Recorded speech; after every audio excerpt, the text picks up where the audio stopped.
What if I told you that it is possible to write a book without an outline? What if I told you that many authors are doing this with great success?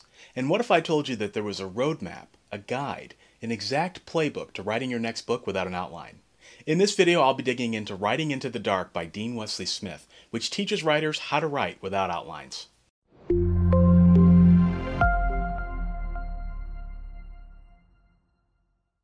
What's up, guys? This is Michael Around with Author Level Up, giving you the best tools and strategies for writing faster and growing your influence with readers.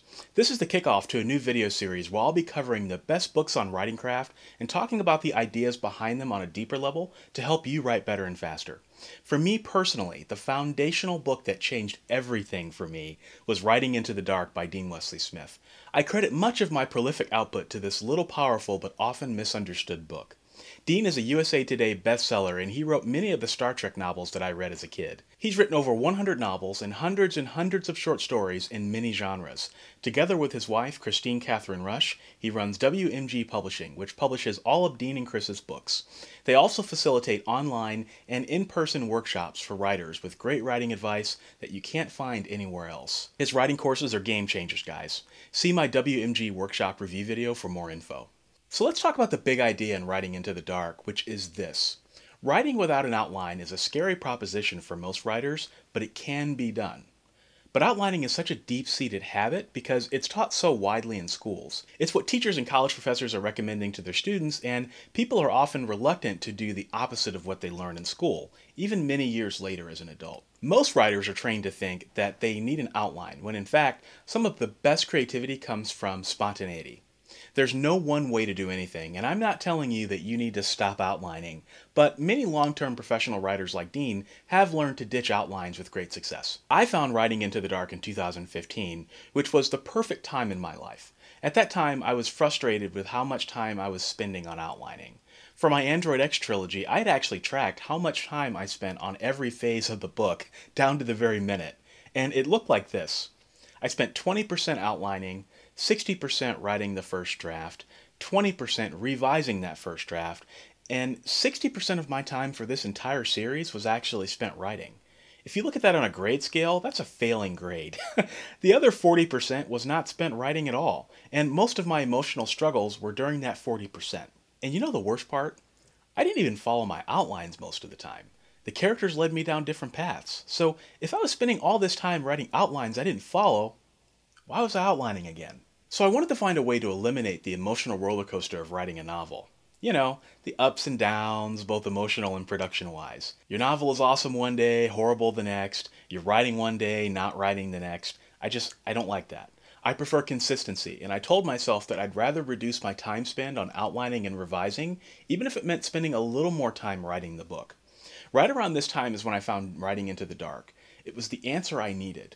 Now, this is a small book, but Dean covers a lot of concepts in it, like the fact that writing without an outline is really scary if you haven't written without an outline before. He also covers uncertainty since you don't know what's going to happen in your novel, and helpful hints such as simply writing the next sentence, cycling back through your work so that you can write a clean first draft, and what to do when you get stuck. A big concept that he explains is that creativity comes from the back of your brain. He calls it the creative voice.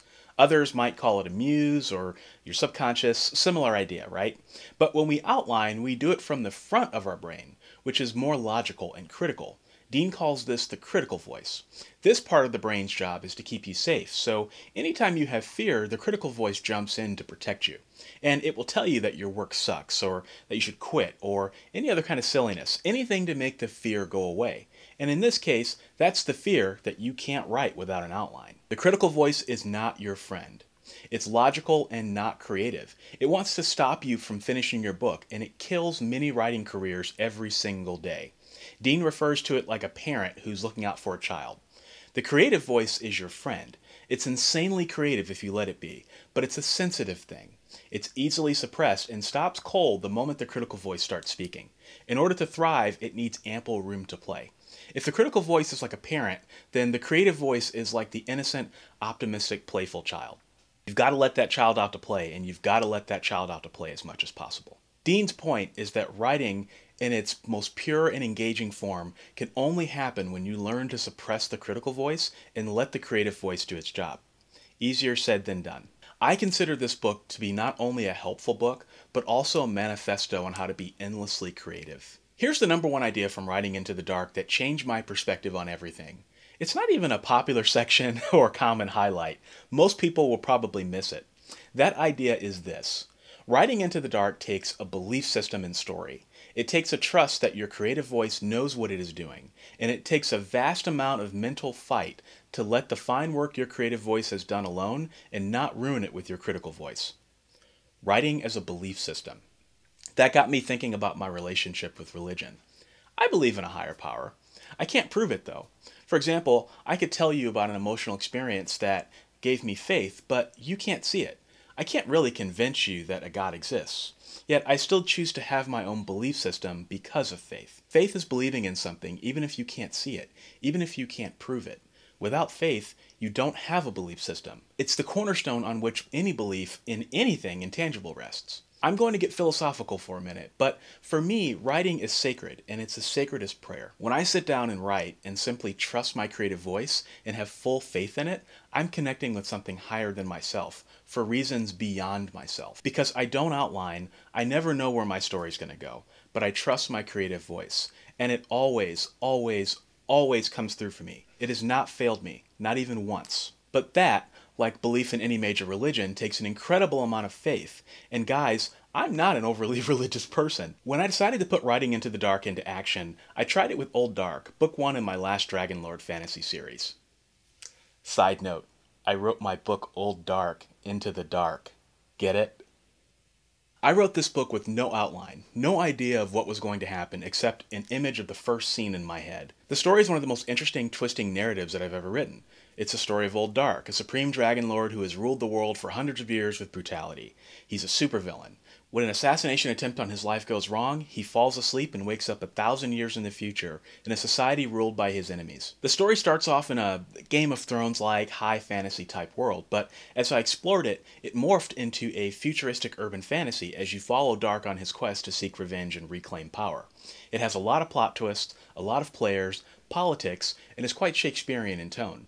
In other words, it's the kind of book that most writers would try to outline first because it's pretty complex. Anyway, when I published the book, readers said some interesting things in their reviews. They were posting things like, the story was deliciously good, it kept them wanting more, and all kinds of other things that I had never seen them write in my reviews before.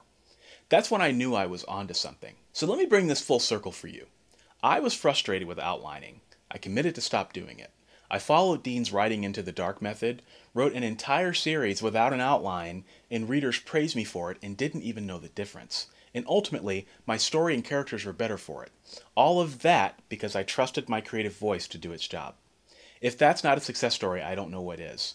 If you've never done this before, trust me, I know it's hard to give up the safety of outlining and venturing into the dark instead. To use Dean's analogy from the book, it's like journeying into a dark cave without knowing where the exit is. It's pitch dark, you can't see anything, not even your hand in front of your face. And it's scary too. You fear what you can't see, and everything is new and frightening. There are creepy stalagmites and stalactites, hidden bodies of water, and at every turn it seems like you run into a dead end. A few times you want to quit and run out of the cave, back into safety. But if you remain patient and push through the discomfort, you'll eventually find the exit. You'll emerge on the other side. And when you come out on the other side, it'll be one of the most amazing things you've ever seen. Fearlessness, self-confidence in your writing, satisfied readers, and a better story, all converging into this incredible euphoria of a finished novel. Anything feels possible. You'll have so much more confidence and feel so much better about yourself in your writing that it won't even be funny. But in order to get there, you've got to get through the cave. And the first time around, I'm not gonna lie guys, it's a bitch.